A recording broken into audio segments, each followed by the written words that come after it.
Au point de passage de Kerem Shalom, des dizaines de travailleurs gazaouis.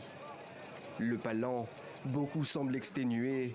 Depuis l'attaque du 7 octobre, ces hommes étaient retenus côté israélien. La police nous a attaqués chez nous alors que nous dormions. Ils nous ont emmenés tels que nous étions, sans chaussures, sans téléphone, sans argent. Ils nous ont retenus et nous ont relâchés seulement aujourd'hui, 25 jours plus tard. Nous avons été humiliés et battus. Tous les jours, ils nous battaient. Chaque jour, ils nous torturaient. Nous n'avions pas le droit de passer d'appel. Nous ne pouvons rien faire. Je ne sais pas si ma famille va bien. Je ne sais même pas si mes enfants sont vivants ou non. Plusieurs d'entre eux ont été numérotés après avoir, disent-ils, été traînés de prison en prison par des soldats israéliens.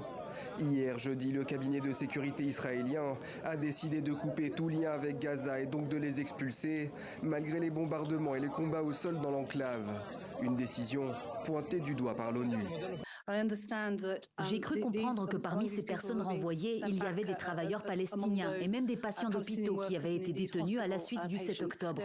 Des rapports inquiétants indiquent qu'ils ont été renvoyés à Gaza malgré la gravité de la situation. Nous ne savons même pas s'ils ont une maison où aller et c'est une situation incroyablement difficile et dangereuse au vu des hostilités en cours. Selon les autorités israéliennes, ils étaient plus de 18 000 Gazaouis à bénéficier de ces permis de travail au moment du déclenchement des attaques du 7 octobre. Tous n'étaient pas côté israélien. Le chiffre de 4 000 est avancé par plusieurs médias locaux.